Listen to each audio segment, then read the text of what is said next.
Welcome to the Righteous Uproar, folks. It's the podcast where we mix Michigan moxie with a pinch of facts. I'm your host, Tamara Graham, broadcasting straight from the heart of the Great Lakes State. Grab a seat, buckle up, or hold on tight, because it is a wild ride as we wade through the tumultuously swampy waters of U.S. politics and her characters at play.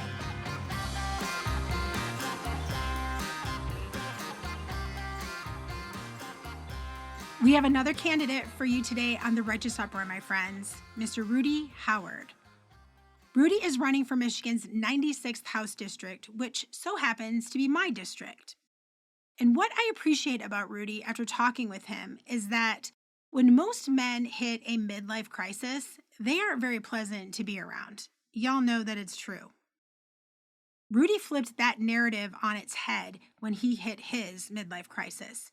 Instead of buying that Camero and going buck wild like most men do, Rudy decided to become a school teacher. And as a school teacher, and with his life experiences prior to that, he's someone who understands people and the unique challenges that we face in the 21st century, which makes him a great candidate for Michigan's 96th. I'm going to let Rudy tell you in his own words. I'm Rudy Howard. I am the Democratic candidate for state representative in the 96th district, which is all encompassed within Bay County. It's not quite the whole county, but it's definitely within Bay County. My background professionally primarily has been in the auto industry, working directly, indirectly for Ford Motor Company. I've had to kind of chase that work over the years, lived downstate for a while. My last position working in a Ford plant was in Sharonville, Ohio, just north of Cincinnati, where I met my wife. Through COVID, most of us had a chance to kind of reevaluate what's important to us when you spend so much time at home with your loved ones, and realized that as much as I enjoyed making cars, I wanted to do more. My kids headed off to college, and I decided to go back to school and get a master's in education at the University of Michigan, Flint. My wife and I have been spending more and more time in Michigan. My stepmother, Martha, was an assistant prosecutor here in Bay County for years and had retired and was going through the final stages of her battle with cancer. And as we were spending more and more time at home, my wife really fell in love with this community. Bay City is very walkable. It's very beautiful. The people are extremely friendly. It's that right mix of small town that was still enough to do. It's a little far to drive to a Tiger game, but I really do love Bay County. But the wife and I made the decision to make a permanent move, to come home and kind of decide what we wanted to do with the rest of our lives. I hit my midlife crisis. Some people go out and buy a Mustang convertible. I decided to become a teacher. Went to the University of Michigan, Flint, did some student teaching at the Bay Aranac Community High School, which is an alternative high school here in Bay County that serves kids who have not been able to flourish in some of the other local high schools. Finished my student teaching at Heritage High School in Saginaw.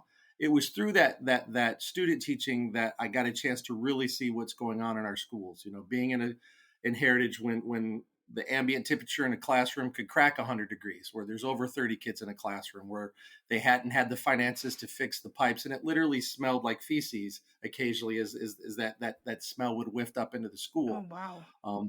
We had a active shooter situation, and I distinctly remember one of my students asking, "Mr. Howard, are we ever going to do anything about this?" And I couldn't tell him yes. And it really bothered me.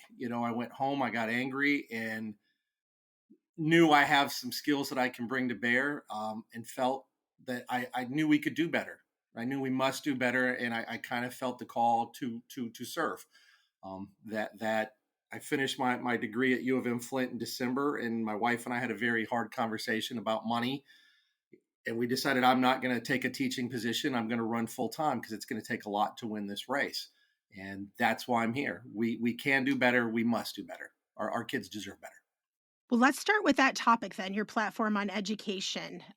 So you mentioned in your campaign literature that your grandmother was a public school teacher, and she was a member of the Reese 44, which was a part of the first group of teachers in Michigan who were fired for going on strike, exercising their rights. How has her legacy influenced your passion for education, or has it? Yeah, it has. I got very lucky. My father and stepmother lived here in Bay County, and my mother's parents, this grandmother and her husband, my grandfather, lived in Bay County as well. So as my stepmother would be off doing work during the day, I spent my time with my grandparents. My grandmother was about as close to Judy. If you've ever seen the movie The Sound of Music, Yes. yes, that was my grandmother. She was a singer in the church choir. She played the piano. She had a deep and abiding faith for the Lord. She loved children. She helped me every summer. I was still doing worksheets. We go bird watching. We go hiking in the area. She was so much into life. The journey itself is about learning and trying to become a lifelong learner. And she really instilled that in me. To this day, I enjoy learning other stories. I enjoy learning about the community I live in, the nature that resides here, and the different people. And that comes from her. She also was tough. You can't be an elementary school teacher and not have that right balance between the strong, caring, emotional heart, but also that ability to be the appropriate level, disciplinarian, the ability to say no with kindness. Was my grandmother. And I think that applied to her stint in the union. I was raised by three generations of union labor. My great grandfather was at Fisher Body back in the 30s. The family credits the UAW for pulling us out of poverty years ago. Well, My grandmother, was he part of the sit-in strikes then? yeah, he Okay. was at Pontiac. It's my understanding they struck in solidarity with the guys at Flint. Got it. Okay. Um, but for my grandmother, in a time where, as even today, women aren't paid the same. Women aren't always the strongest voice in the room or even an equal voice. And for her to stand up with others and ask for fair treatment is powerful, and for them to be fired for simply using the collective bargaining rights. Um, if we go back to a time when unions were strong in the state of Michigan, our economy was stronger. We showed the world how to build a middle class in this state, the whole world, how to Absolutely. build a strong middle class. You do it from the middle out, and it's unions that form that background. And I think it's her experiences and her teaching me to look for the union label, to your dollar, and the way you spend your dollar is a vote. All of those lessons really impacted me. Fantastic. I love that. No, no with kindness. No with kindness. That's a great statement. So, kind of piggyback, you mentioned that you were, when you were in your student teaching, that there was an active shooter situation. This is something that concerns a lot of parents, obviously. And Michigan has been, we've not been immune to mass shootings in schools, both at elementary or at primary and secondary, with Michigan State, and then the one that happened down near Detroit within the past couple of years. What about safety in schools? What is your stance on that? How do you think we should address this issue without actually punishing the students and locking them down? Yeah, there's a few things we need to do. In full disclosure, I am a gun owner. I Most have of us been hunting. are. Yeah, yeah. Lots of In the Democrats state have of guns. Michigan alone. I enjoy the taste of medicine. I have ADHD, so honestly, I'm not very good. I don't have the patience for it. Fly fishing ended up being a little bit closer to a sport for me, but I do I feel that people have the right to protect themselves, and if they want to hunt, I've enjoyed target shooting with friends and family. That being said, we have to come to some sort of common sense, meet in the middle policy decision. If you can't fly on a plane because you're on the terrorist watch list, then you don't have the right to a gun. You've lost that privilege. There's not a right in our country that is doesn't come with some sort of string. If you abuse the law, if you break the law, you lose your rights. That's the way it's always been. If you abuse your partner at home and you hurt your spouse, you've shown or demonstrated that you're not making good decisions right now. You need to there should be a process. It shouldn't just be arbitrary. Somebody should be able to appear before a judge and make an argument both for and against it. But we should have the ability to deal with gun violence in a sane, reasonable way. And according to the data I've read, 70+% of Michiganders support the idea of reasonable, common sense gun legislation, that there are universal background checks, that we do something about these ghost guns. I can buy the parts, I can put together a weapon in my home, no one knows I have it, and I can hurt people. The second thing is we need to do something about mental health. People always after these shootings say, well, it's evil. It's evil.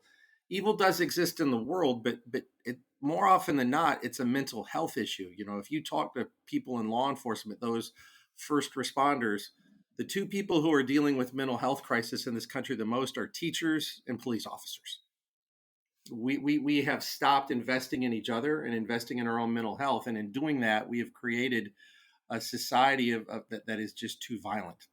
And I think if we get back to realizing that even if we don't agree on exactly how to move forward on policy, that we are on the same team, we are on the same side, we are all neighbors, we're all part of the same family.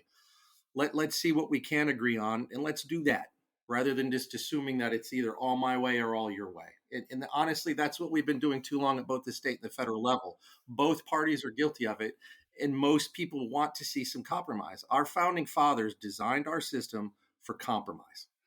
Yeah, and we've come to a point where our society is very reactionary versus being Yes. proactive and solving these issues before they happen because we can solve a lot of them before they happen just through history, learning from Right. history. Great. Yeah, Absolutely. great point. So I want to talk a little bit more about education because you also have in your platform, you mentioned standardized testing, and I'm not a fan of standardized testing. Can say that flat out. I don't think it's a measure of intelligence whatsoever. It's a one size fits all. So, what is your take on standardized testing, and how do you think it should be um, fixed? I guess is the simplest term. It is, and going through that master's program at U of M Flint, I've read a ton of papers, and the answer to this one is it's a very difficult question. If I honestly did know the perfect way to test children and demonstrate their growth, I would be a billionaire. Yeah, I, sure the, would. the the answer is it's not easy. If you are teaching in a school district that has socioeconomic challenges, that where plants have closed, where there's a lot going on, do I simply just give you one written test? And if the kids aren't doing as well as somebody who lives in Bloomfield Hills, are you a bad teacher? Right.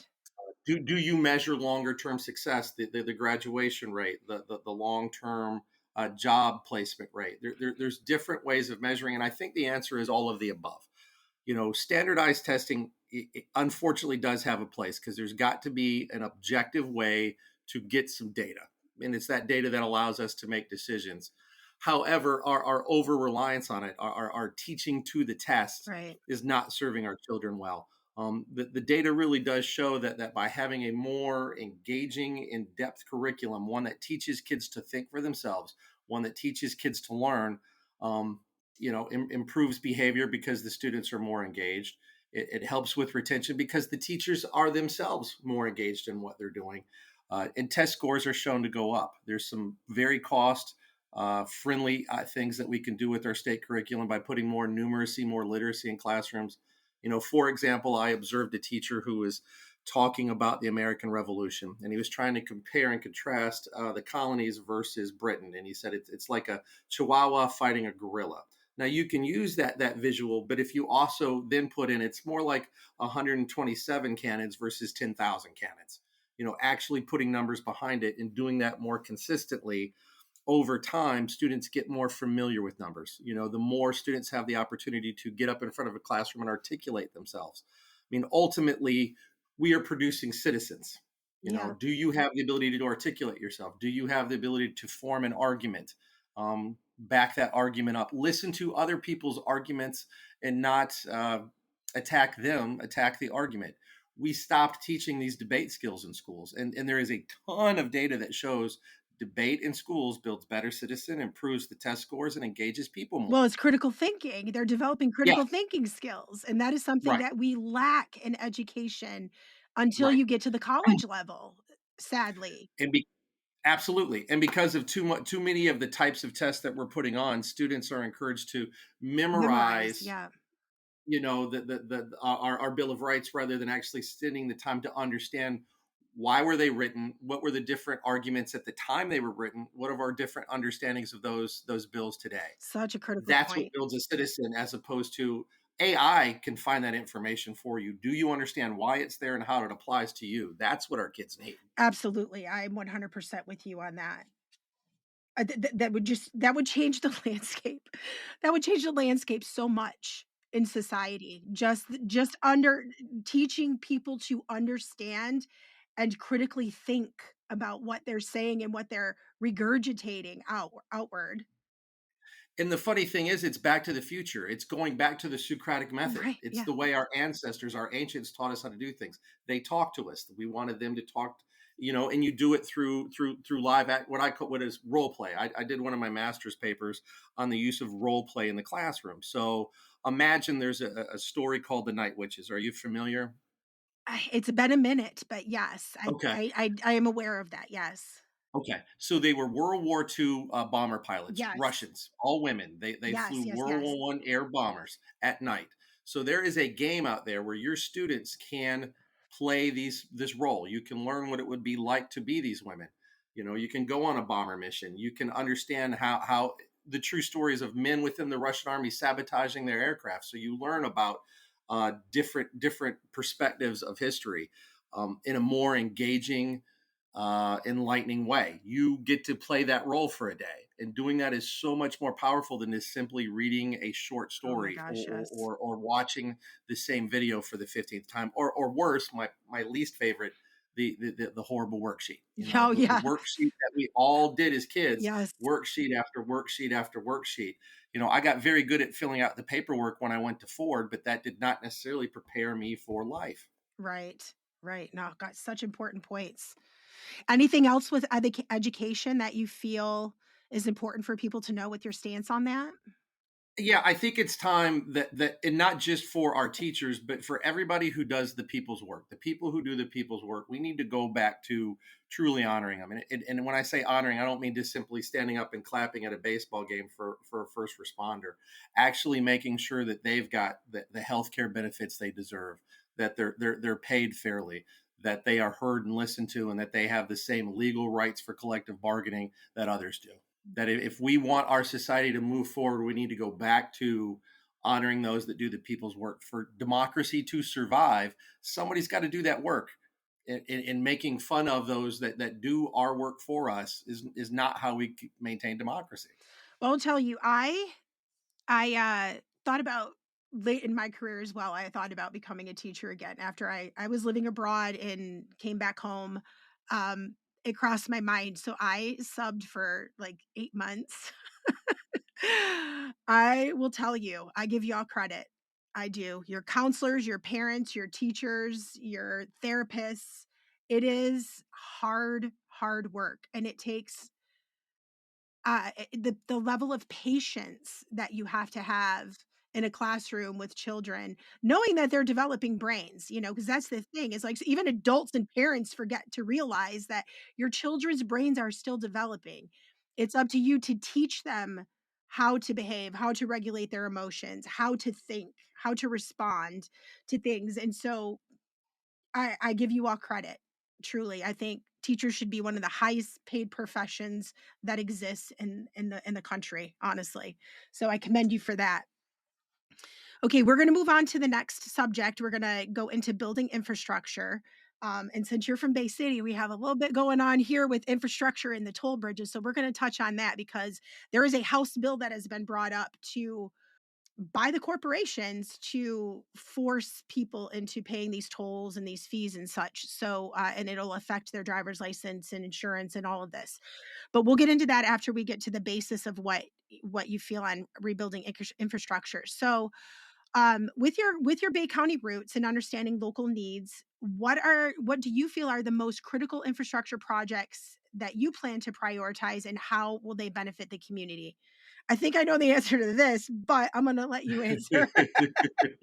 Well, as the governor said, we got to fix the damn roads. I mean, that's the first thing. I had a chance to teach economics when I was student teaching, and one of the things that kids learn is that our infrastructure really is the foundation. It's the skeletal structure for our economy. And this used to be a bipartisan issue. You go back to Republican President Dwight D. Eisenhower and the highway expansion. Generation after generation, Republican or Democrat, people realize that we need to get our goods to market. We need to be able to get to work. We need clean, affordable energy. Our dams need to be safe. Our bridges need to be safe. And we used to build things that lasted a very long time.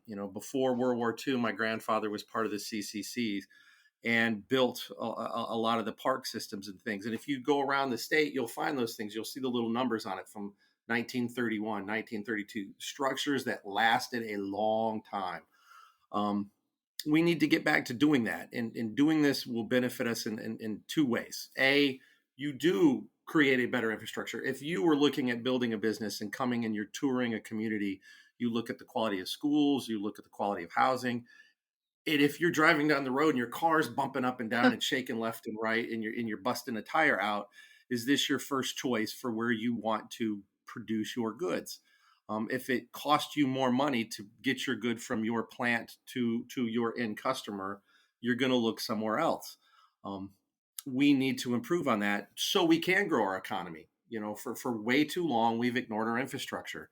The good news is in repairing that infrastructure and creating these good paying union jobs, we start to grow our economy in a way that does influence everybody, that pulls more people in.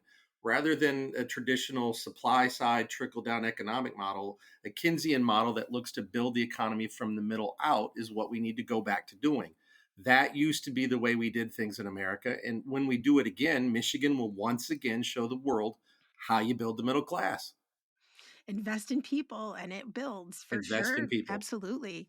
So you mentioned the environmental and sustainability. How do you plan to address environmental concerns and sustainability with building Michigan's infrastructure to ensure long-term benefits for Bay County? So, you know, one of the critical things, I mean, it affects the whole state, but it's not in our area in particular, with environmental is the Line 5 pipeline. And I don't know if you have any comments on that, but if you do, I would like you to address that as well. But environmental concerns around this area where your area is in Michigan in general, what are those? Yeah, line five. I spent a good deal of time kind of researching this and trying to figure out what is the right answer, what is the wrong answer, and where is the middle. And like I said earlier, our system is designed for compromise. So we all know climate change is real. We all know that we need to move towards zero emission as quickly and as efficiently as possible. We also know that oil is part of our economy at this point. Natural gas is part of our economy. Natural gas, I believe, produces somewhere about half the CO2 emissions that you're going to get from traditional coal for electrical generation. Um, that being said, there is an argument for that bridge, that next to 10 to 15-year period, as we try to ramp up renewables, try to get more windmills, more solar at both the large scale and the micro level. Line 5 and its ability to bring in, especially the natural gas, is part of our current model. And I could easily get on camera and tell people it needs to be turned off immediately. It would really excite a number of members of my own party. People may even give me money, but it would be a lie. It's not going to get turned off in the immediate future. It's not. I do think it's something that can happen in the not too distant future. We need to be moving at warp speed so that by that 2030, 2035, those 2050 goals, each one of those metrics that we have in the Paris Agreement, we can hit. We're going to have to get ourselves there. So what I think we need to do with Line 5 is encapsulate it now for safety. I've seen models out of University of Michigan. They did a study what would happen if there was a spill there, and if you look Right. at It the would be data and all horrific. that would come out, it would be catastrophic to the ecosystem and to the economy and to our way of life in Michigan. What concerns me with that is that it's the company is the same company that's was responsible for the spill in the Kalamazoo. And a spill in the Great Lakes would be beyond tragic. It would Absolutely, it'd be destroy catastrophic. us. Yes. And you can't, it's where regulation comes in. You have to have strong regulation. I mean, businesses have to work. We need jobs. I know what it's like to lose a job. I know what it's like to be unemployed. However, regulation saves lives and it saves the environment. That's a fact, and we don't even have enough MIOSHA inspectors for every county in the state. The number of people that do that people's work that ensure these things are safe. But I think the first step is to encapsulate that pipeline and at the same time start to put more and more money into the renewables. It's doing both. It's not one or, it's both.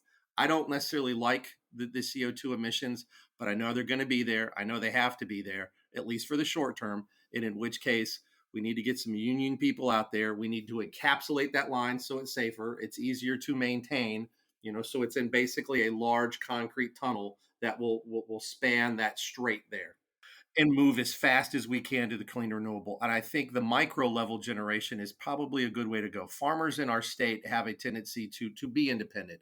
They look at themselves as small business owners.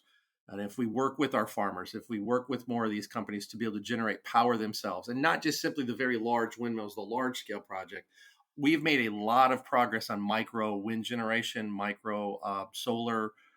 There are ways of putting these smaller devices on buildings so they can themselves become self-sufficient. I think if we start pushing that faster, creating tax incentives to do that, adjust the regulatory landscape to allow for more micro generation of power for yourself and your businesses, we can reduce the demand, which will bring costs down, and we can move ourselves away from that reliance on the CO2 emitting energy as fast as we possibly can. I'm curious of one thing with you. And this isn't something I expected to ask you, but just based on what you just said, nuclear energy. What are your thoughts on that? Since at this point in time, it's 96% recyclable. If we brought more online, it would take care of a lot of our environmental issues pretty quickly. What are Absolutely. your thoughts on that? And I've my son he took a class he just graduated U of M Flint, and he took a class in energy, and was showing me some newer types of nuclear facilities that would allow us to produce with less waste. It's a cleaner option. There is no CO2 emissions. However, we as a nation have not decided where we're going to put this waste yet.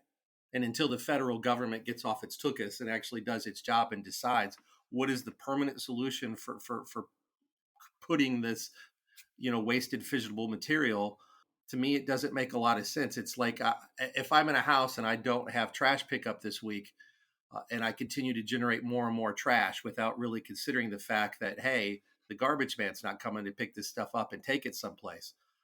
It's going to pile up on me and start to impact me. And to continue to generate material with no permanent home, from what I read, there's a lot of these facilities around the country that they're just simply storing it there. I mean, we had a plan to move things to Nevada. My understanding, you'd encapsulate each one of these fissionable materials in some sort of glass sphere, and it would get put into Yucca Mountain out in Nevada. My understanding is the federal government, for various reasons, that they're not moving forward currently on that plan.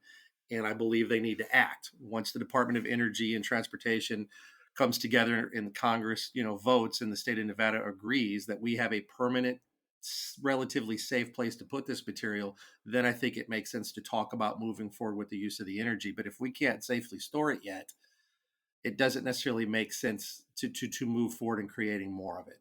Okay. If that makes sense. It does. I do think we need to put more money into battery technology, and I don't mean just traditional lithium ion Right. batteries. There's other ways of storing energy. If you look at, I believe it's the Spanish, their solar facilities, instead of having solar panels, they use mirrors, and they heat salt to a molten level, and so that heat that's in that salt that creates the steam, turns the turbines. That molten salt stays hot overnight. So your generation creates a natural battery into itself. One of the problems with renewables is it may not always be there, so you have to store that energy. And I think putting more money at a state level into R&D for that storage makes sense for me. We are going to take a quick break here to talk a few minutes about something very important to me and for Michigan. Our Bring the Love initiative through our Love Where You Live Foundation. Did you know that in Michigan, 85% of our fire departments are made up of volunteers? Well, now you do. These volunteers all work full-time jobs and careers outside of the fire department. Some are even business owners, and many have families. Most of them have families. They sacrifice a lot for us and go above and beyond what a typical full-time firefighter provides to our communities.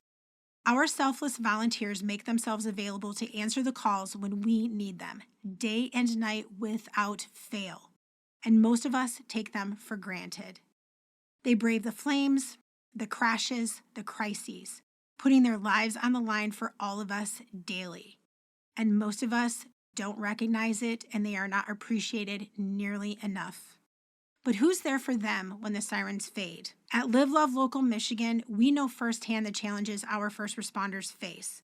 Not only physical dangers, but often unseen mental health battles through stress-related injuries. And that's why we've launched the Bring the Love initiative, a lifeline for Michigan's volunteer firefighters and first responders.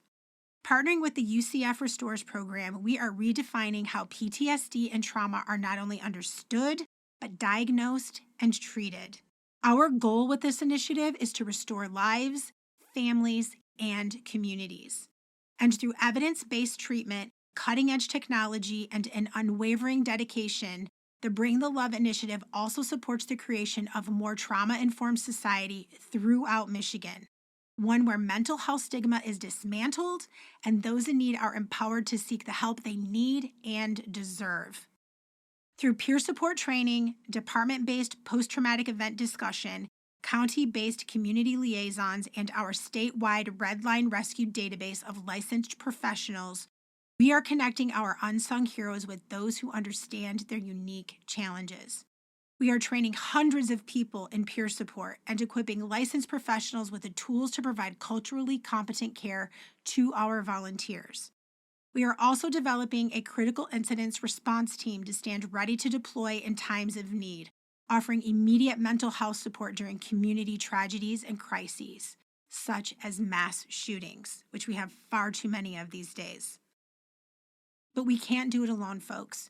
Your support is crucial. Every purchase from our firefighter product line or a direct donation through our website helps to fund this life-changing initiative. Together, we can ensure that our first responders not only survive, but thrive. Join us in ending the stigma around mental health and providing the support our unsung heroes deserve. Visit lovewhereyoulivefoundation.org to donate and be directed to our firefighter shop. The products sold in our shop directly support this initiative. You will also find links to all of our resources in our show notes. Share these resources with literally everyone you know. I mean, literally everyone. Together, let's make Michigan's communities stronger and more resilient, because when we support those who support us, everyone wins. Everyone wins.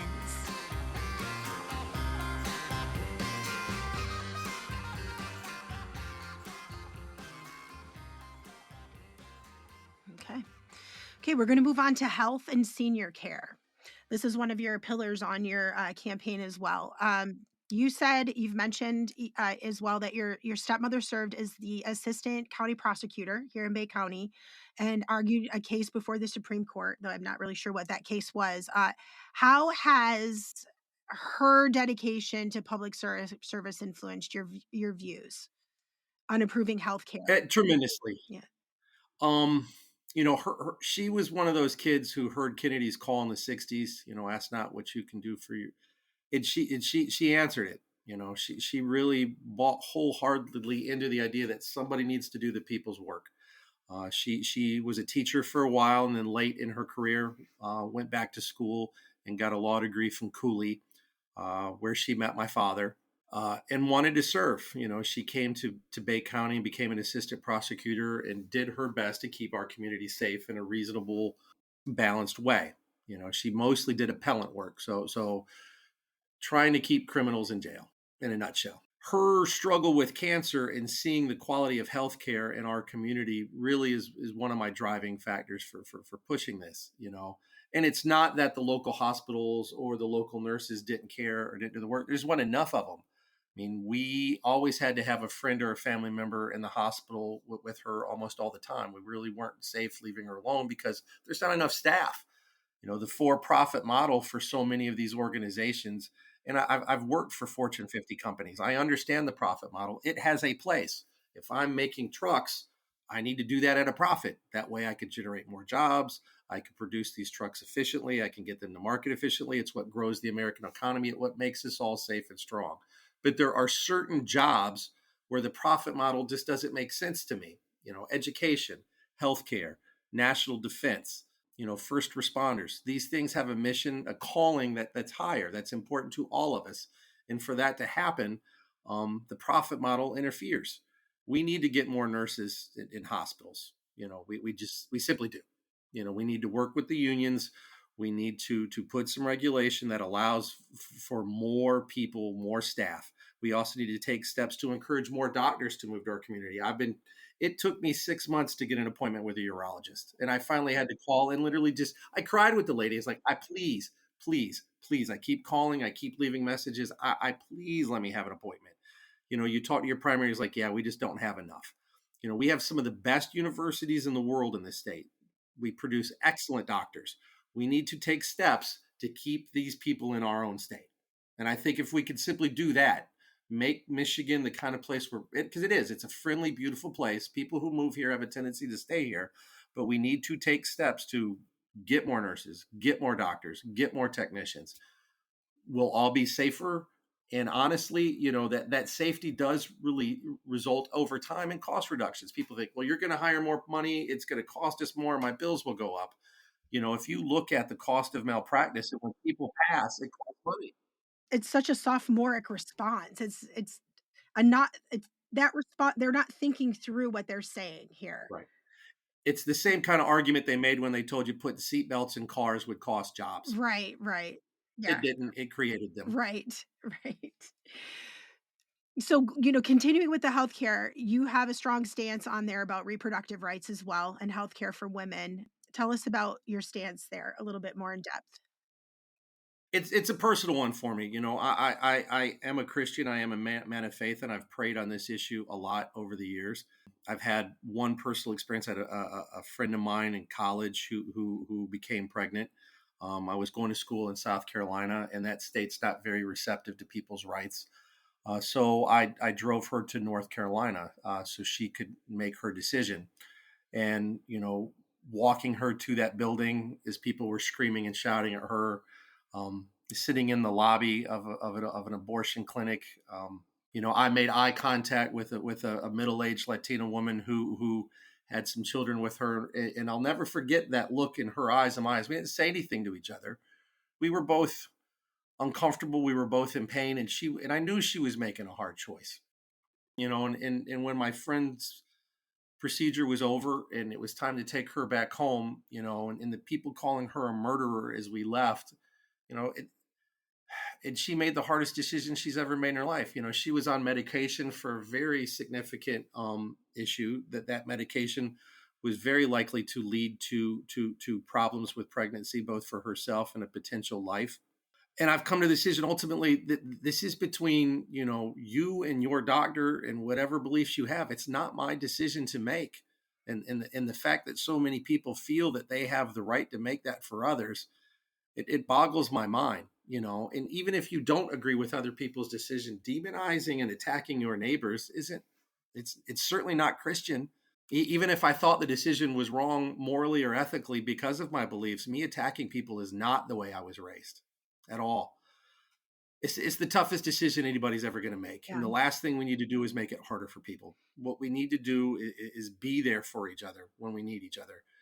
And if you really don't like abortion, then you need to start looking at, dealing with unwanted pregnancies, Right. which means comprehensive sex education for our children. And to beyond, like, that there has to be social programs to help support women and children as well. Well, the one of the arguments with, abortion care as well is, like, abortion care isn't just the decision to have a child or not. Abortion care is also if there is an emergency. When someone who has a wanted pregnancy comes into finds themselves in trouble or in struggle with either themselves or the fetus, that is abortion care. If the pregnancy needs to be terminated for health reasons, that is abortion care also. So it's under this large umbrella. You're absolutely right. And because of the Dobbs decision, women are having to be airlifted out of states around the Yes. country to get health care they need to save their lives. It's fundamentally wrong. And you make a good point that those that often want to take these rights away from people also do not care about the people themselves uh, at all. Right. Yeah, we need to move forward together. We do. Awesome. Okay, we're gonna move into the cost of living. Big issue right now, the economy. and so much misunderstanding on how an economy actually works. God, I'm telling you. You mentioned in your campaign literature that you were hit pretty hard during the 2008 bust, the crash.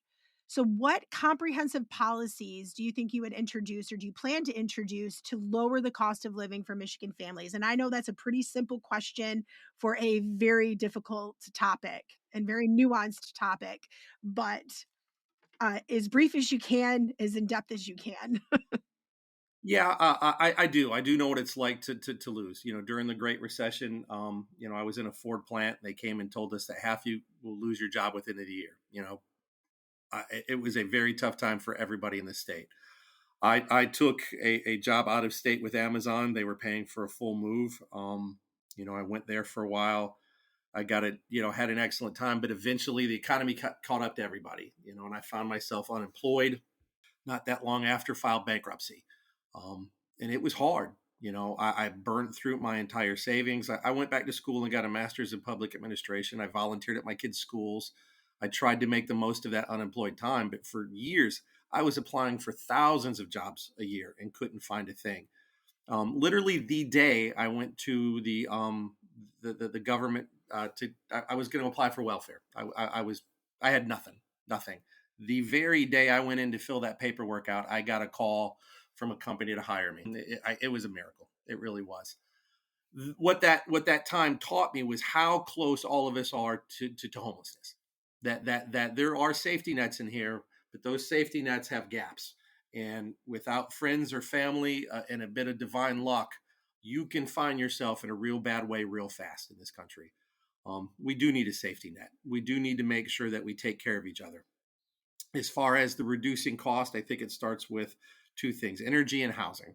So energy is foundational to all economy. There's not a good or service that is produced that doesn't factor in energy cost, whether it's in how it's made, how it's sold, how it gets to you as the end user.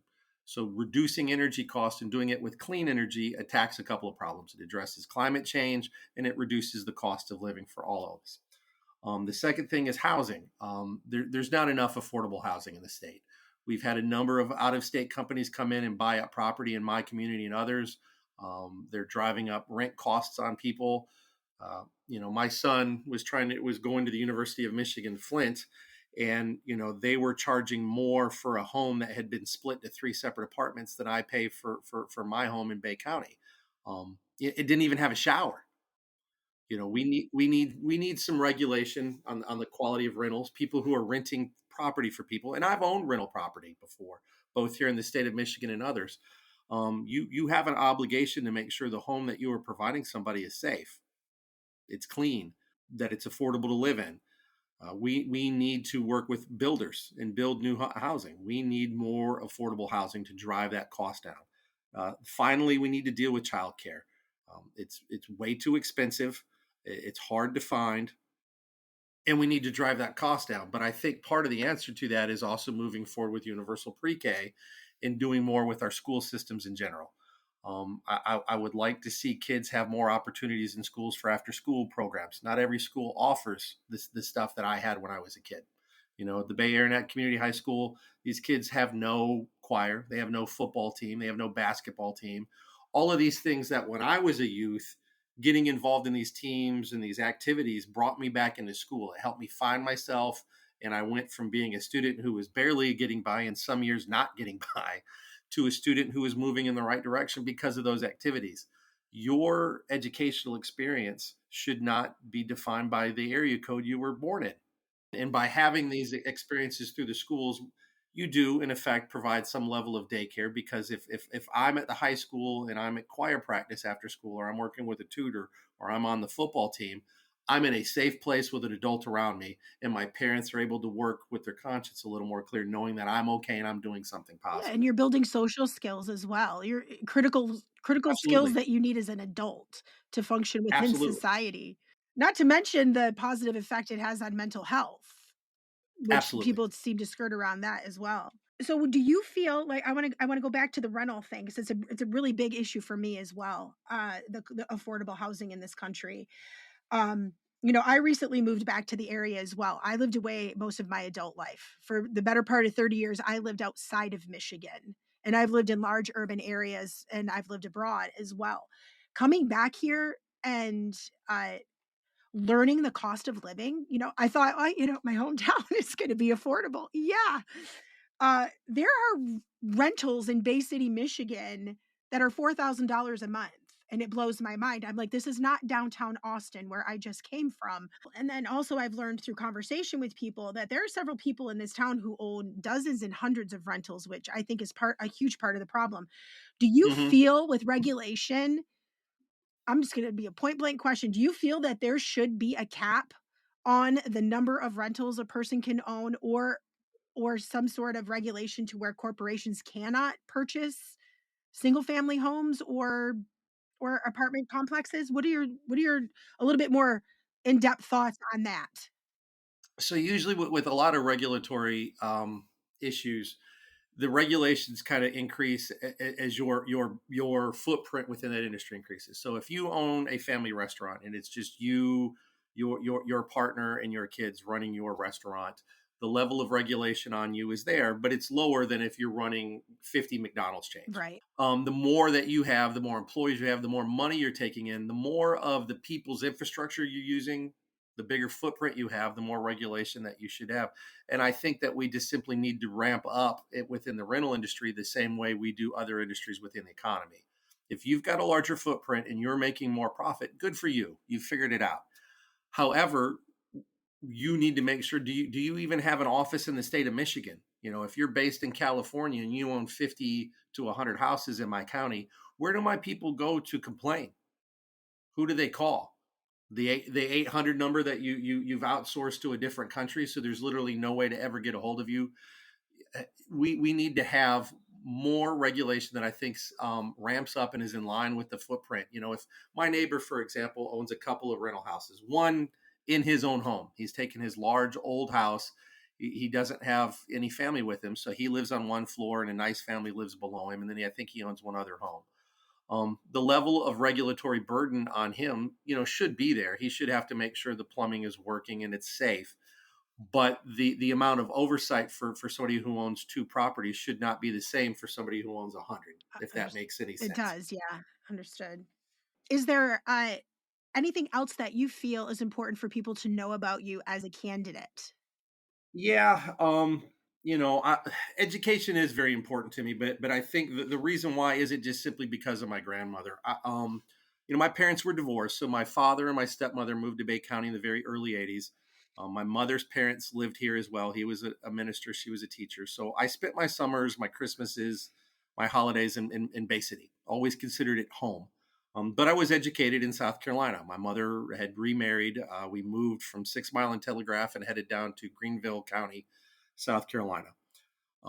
Unfortunately, her husband, suffered from alcoholism and had a propensity for violence. I think it's one of the reasons I've always been so fond of Bay City. It's always been safe for me. Hmm, I've always enjoyed my time here.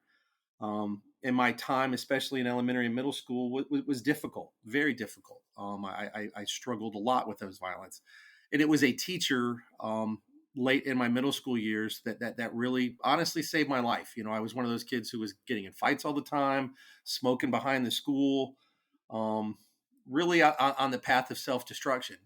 When you've got trauma in your life, and I've heard the stories on your podcast, you understand unresolved trauma leads to more sure problems. does. And when you're a kid, you don't know how to ask for help. You don't know what to do. I didn't have enough sense to tell people in Michigan that, hey, things aren't good for me in South Carolina. I need help. But I got very lucky in I had a social studies teacher who was fresh out of school, ready to save the world. And she did. She got involved in my life. She introduced me to different activities within school, let me try some things. She had conversations with my mother. And within that one school year, I went from being a kid who was in the principal's office a couple of times a month. My mother was divorced. She and I were in therapy, and my entire life trajectory changed, all because of this one teacher was in the right place at the right spot. You know, uh, you never know how your interaction with another human is going to impact them. Those little pebbles that you So throw into true. that great ocean, ripple in ways you don't understand. And that Absolutely. woman saved my life. And I've got two kids who are on an excellent path, and it all back to this one woman. And what I want people to know about me is, I don't know everything, but I try to learn. I try to listen. I bring an empathetic ear. I bring a background of data driven decision making, but I understand what it's like to be in this country when things aren't working right. I know what it's like to be in the economy when it hits you. I know what it's like to be in a school that's failing.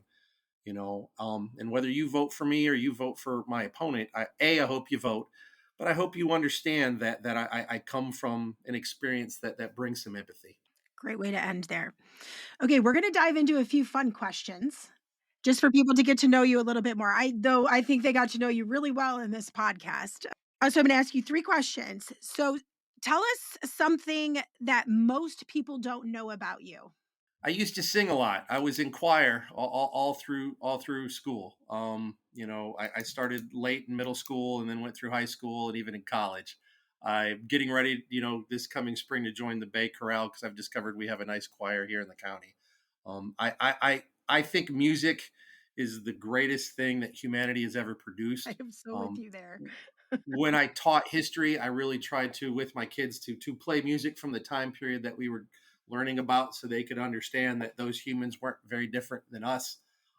Music allows us to express our emotions and our feelings in a way that goes beyond words, and it's very important to me. And even though I'm not a very good singer, creating music and just being part of that moment with others is it's a lot of fun for me. Do you have a favorite song that you like to sing? Um, you one of the questions we had talked about was what is my favorite song, Yeah. and he went to Paris by Jimmy Buffett. So that's your I used favorite to sing song it and to you like to sing it. Yeah, I used to sing it to the kids when they were little, and they'd want a song before you put them to bed. And that song is sort of in my very limited range. But I've always, as I've gotten, when I started listening to that music when I was very young from my parents, and you didn't quite understand it, I always just liked the song. But as I've gotten older, and the words have taken on bigger and more meaning, that the idea of the journey of life is sort of the point of life. Mm. Those people that come in, your family, your friends, your experiences. It's the climb. It's not the top of the mountain, it's the climb. And that song really resonated with me, and singing it to my kids is always, it was a special memory for me. Who do you credit for having the greatest influence on your life? It seems like you've had quite a few people influence you in very positive ways. Is there one that stands out more than others? Yeah, my maternal grandfather, he was a Methodist minister here in Bay County. It was his last parish. He had lived a very, very interesting life. When the Great Depression hit, he was in the ninth grade. He dropped out of school and hopped a train and went out to California. Um, his life experience was so varied, and he had so many different people that interacted with him and saved his life. Both when he was homeless, and then later during World War II. Um, he taught me to try and work to accept everybody. He used to say that we're all traveling down a different path to the same destination. And that we need to be there for each other. We need to pick each other up because we're all going to fall at some point. He was an FDR Democrat. He had worked at the Pontiac Fisher Body, and signed up to go to World War II back in December, not long after the attacks on Pearl Harbor. Um, when my parents would be at work here in Bay County, I'd spend my days with my grandparents. So my grandmother was a teacher, and I told you those stories. Pop would take me calling with him, and for a Methodist minister, callings when you go visit people, usually it's in the hospital when they're having problems. Occasionally you get lucky and it's when a new child has been brought in or there's a marriage, but mostly it's being with people that really need somebody to be with him and watching him serve others. He came home from the war, was very troubled, had problems with the bottle, found the Lord and found a good woman, and his life experience and his trajectory, and his ability to articulate that to me as a child in a way that I think sometimes only a good minister can do. If you've been to services and they do the youth hour, that ability to tell a story to a kid that also translates to the adult. My grandfather was very good at that, and I've learned to respect his opinions and his thought processes, and take them to heart. FDR and what our party did to save the world and save our country, and a lot of those things have been undone very slowly over my lifetime, and we need to bring them back. We also need to go back to realizing that we are all on the same team. And I think ultimately it's the last thing I'd like people to remember is whoever you vote for in this election, just remember the day after the election, your neighbor's still your neighbor. We don't have to agree. My cousin and I don't have to see eye to eye on who's at the top of the ticket to still have Thanksgiving together. We're all on the same team. And I think that I really learned that kind of stuff from my grandfather. All right. Excellent. All right. That's all that I have for you. It was good. Thank you so much. I really enjoyed it. Absolutely.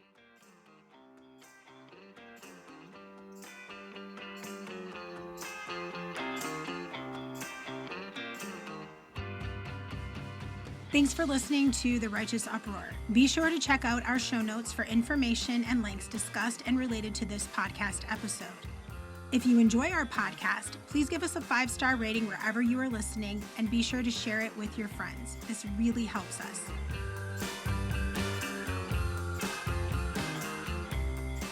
This podcast is part of the Live, Love, Local Michigan network of podcasts. I am your host and producer, Tamara Graham.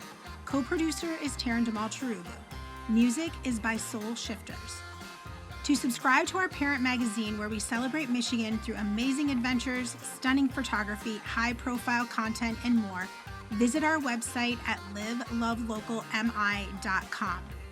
Visit our foundation website at lovewhereyoulivefoundation.org and learn more about our initiatives, including our Bring the Love initiative for Michigan volunteer firefighters, our Indigenous Voices initiative supporting Michigan Indigenous boarding school survivors, our resilience documentary on one man's journey to recover from divorce by throwing himself into bodybuilding, and Postcard from a Friend, where we help spread love and support throughout Michigan and beyond.